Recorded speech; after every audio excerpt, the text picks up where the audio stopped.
If I asked you to close your eyes and to think about a stand-up comedian, chances are the majority of the people in the room would bring to mind a male stand-up comedian. Because the field of stand-up comedy is dominated by males, we mistakenly assume that men are funnier than women. This is what Christopher Hitchens assumed in his 2007 article for Vanity Fair entitled Why Women Aren't Funny. In this article, he argued that women do not need to be funny because they already have men's attention. According to Hitchens, a sense of humor is a weapon to lure in the opposite sex and have men develop a sense of humor in order to attract women. In order for a man to gain a woman's attention, he needs to lure her in with a laugh. In other words, evolutionarily speaking, women didn't inherit this talent for laugh making because they were not the ones to pursue their mates. Furthermore, he writes, in any case, my argument doesn't say that there are no decent women comedians. There are more terrible female comedians than there are terrible male comedians. But there are some impressive ladies out there. Most of them know when you come to review the situation are hefty, dykey, or Jewish, or some combo of three. In other words, Hitchens implies that if a woman is going to earn a living as a female comedian, she's probably masculine, boyish, or gay. Women, he states, are only funny when they act male and take on male attributes. In other words, women can only be funny if they are really men.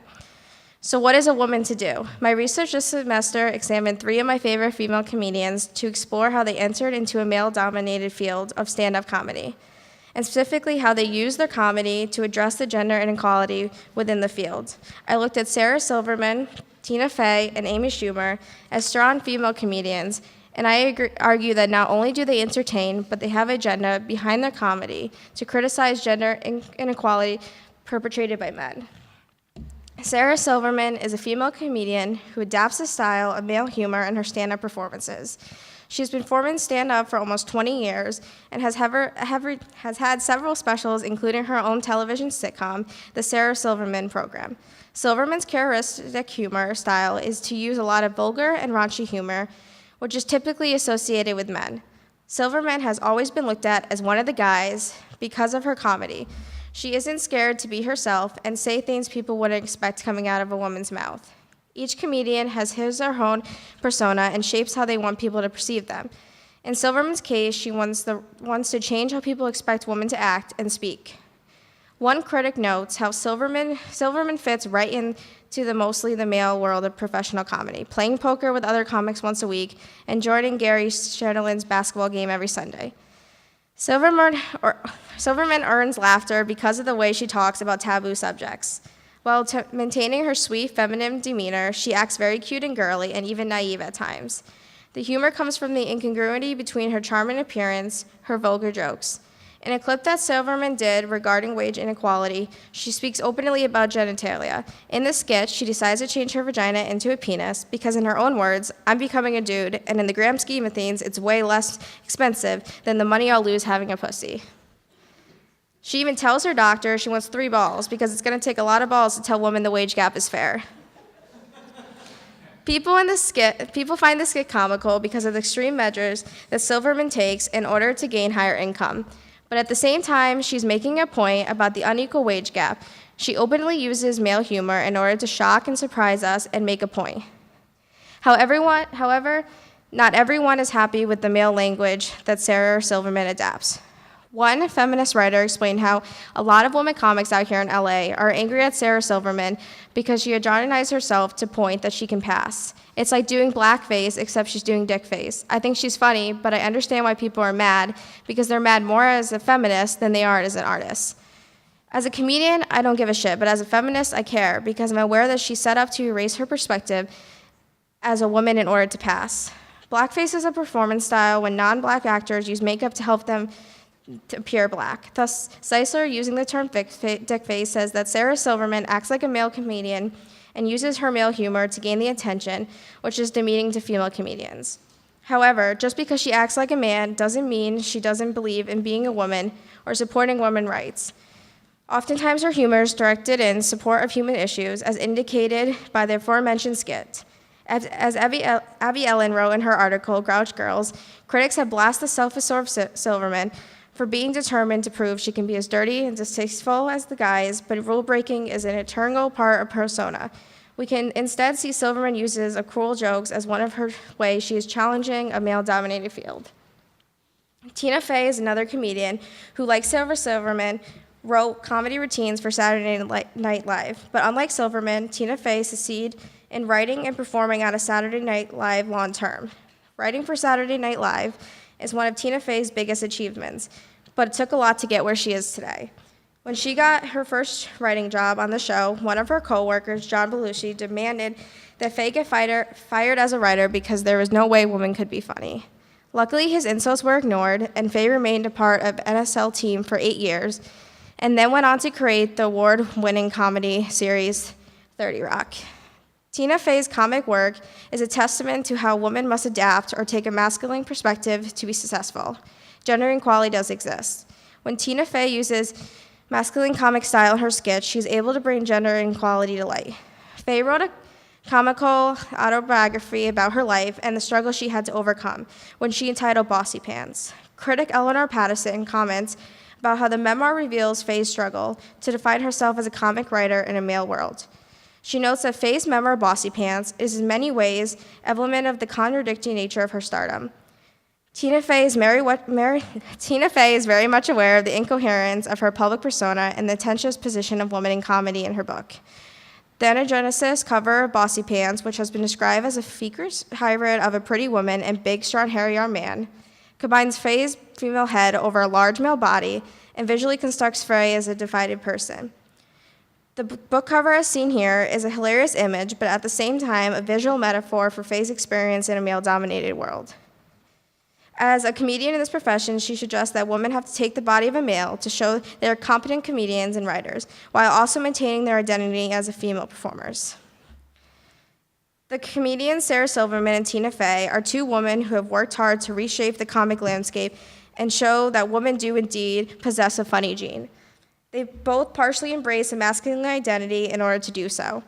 Sarah Silverman tries to be one of the guys, and Fey shows us through her memoir and the challenges of her career and how she had to act like a man in order to advance.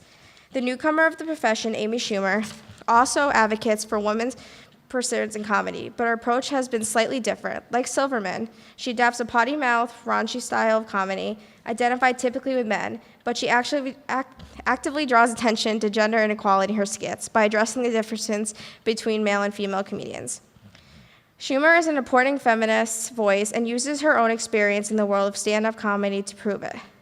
In Megan Trulli's article, she draws attention to Schumer's use of irony to make her feminist agenda clear, stating, "Inside Amy Schumer is also rooted in a long-standing and complex relationship between feminists and irony." Schumer deliberately reminds audience that her expectations of what is considered to be funny is based on a masculine model of humor, and she uses her own stand-up to draw attention to the expectations. In her 2015 HBO comedy special, Amy Schumer tells her audience, "I'm labeled a sex comic. I think it's because I'm a girl. I feel like a guy could get up here and literally pull his dick out. Everyone would be like, he's a thinker." This joke perfectly captured Schumer's persona, unfiltered, raunchy, and unapologetic, rooted in the female experience. This joke creates the question, why can men talk about sex, but women cannot? In the words of stand-up comedy, women are judged by whether they are funny when the measuring stick is always based on male humor. Amy Schumer has always been successful at getting men to think differently about how they view women. On her comedy show, Inside Amy Schumer, the sketches frequently explore gender roles and sexual double standards. Elena Dockman wrote an article, that was the previous one, sorry. Ellen Dockman wrote an article on Amy Schumer's position as a feminist called "How Amy Schumer Gets Guys to Think Feminists Are Funny," noting how half of the audience for her show how men, even though her sketches are critical of inequality and provide a focus on gender politics. Amy Schumer is able to engage the male audience because of what Willa Pakistan calls her sneakily feminist skills. In other words, she will make her comic sketches attractive and pleasing to the male viewership so that her satire goes down easy, and then she sticks her opinionated teeth into you, as Dr. Min remarks. For example, male comic skits are often portray women as ditzy and lightheaded, or else as attractive sexual objects, two roles Schumer frequently plays. Schumer then uses the male gaze to her advantage. She uses these stereotypes of women to intrigue men into watching her comedy, and then she slaps them with the truth. In this way, by appealing to and then ironically reversing the male gaze, she invites the male audience to stay engaged in her comedy. As an example, her technique of playing with the male expectations and exposing the power of the male gaze in a skit from her show, Inside Amy Schumer, called Girl, You Don't Need Makeup. In this Emmy Award-winning video, a teeny bopper band engages Amy to throw away her makeup regimen and embrace her inner beauty. However, when she does, they are horrified and insist she uses foundation, mascara, and blush before leaving the house. Thus, the video decepts the contradicting message men often have for women. Men want the woman they date to look natural, yet at the same time to meet certain industry standards of beauty. Thus, the use of Schumer's sneaky feminism, she shows how destructive the male gaze can be when men dictate to women how they should appear. As the boy band gains up on her 4 against 1, they engage her to take off her makeup to look more natural, which she does, but they shame her into putting her makeup back on using lines as, "I didn't know that your lashes were so stubby and pale, just a little mascara, you'll look female."